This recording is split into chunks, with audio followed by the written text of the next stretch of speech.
Nasa taas ako ng tulay nang may napansin ako sa ilalim. May mga gumagalaw sa gilid ng ilog.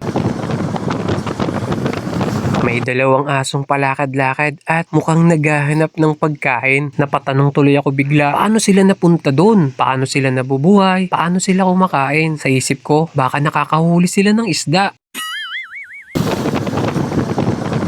Sa totoo lang, na-curious talaga ako. Kaya naisipan kong silipin at puntahan sila sa baba ng tulay. Hindi ako handa, wala akong plano. Pero dala ko yung baon kong pang lunch. Kanin at ulam. Sabi ko sa sarili ko, pwede na to. Ang purpose ko lang naman talaga ay makita kung paano sila namumuhay dun sa gilid ng ilog. Bumili muna ako ng tubig. Hinanda ko yung mga dadalhin ko. Tapos naglakad na ako. Papunta ako sa gilid ng tulay. Pinark ko muna yung motor ko malapit sa center. Pasilip-silip ako kung saan ba pwedeng dumaan. Sinisilip ko rin kung may tao sa baba. Syempre, hindi ko alam kung may nakatira doon. Nag-iingat lang ako. Ayun mga kaboji, may bukas na gate oh. May daan dito sa baba. Ayun sila mga kaboji. Pagkakita ko sa kanila, nung ko na-realize na nagkamali pala ako ng bilang. Ang dami pala nila dito mga kaboji. Ako ako bumaba. Kaya delikado. Makabalik pa kaya ako.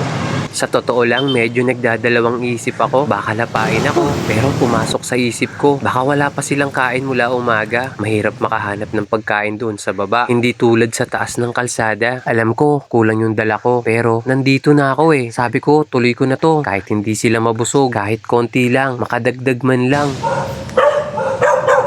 Habang pababa ako ng hagdan, isa-isa silang lumabas. Lahat nakatingin sa akin. Lahat tumatahol. Aminado ako. Nakakatakot. Pero mas nangingibabaw yung nakikita ko sa mga mata nila. Na tunay na nararamdaman nila. Gutom, hindi galit. Hindi bangis, kundi pananabik dahil may pasalubong akong dala.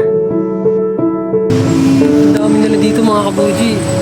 Pagkababa ko nga ay eto, nakita ko na silang lahat. Mga tahimik na silang lahat. Akala ko lalapain nila talaga ako eh. Pero mababait pala sila. Hindi pala galit ang kanilang tahol, kundi excited at masaya. Dahil isang bumaba at naglakas loob na puntahan sila. Makikita mo sa mukha nila, maaliwalas, puno ng pag-asa at pananabik. Alam ko gutom silang lahat. Kaya kahit konti lang ang nadala kong pagkain, ramdam nila ang pag-aalaga at atensyon. At sa mga matang yon, ramdam ko na umaasa silang babalik ako. Minsan yung mga kinakatakutan at iniiwasan nating lapitan, sila pala yung tahimik na naghihintay ng kahit kaunting malasakit. Pinandidirihan ng iba ang mga stray, pero hindi nila alam sila yung mas nangangailangan ng tulong. Hindi nila kayang humingi, pero isang maliit na tulong mula sa atin ay kayang magdala ng pag-asa at ngiti sa mga tulad nilang mga aso na nakatira sa ilalim ng tulay.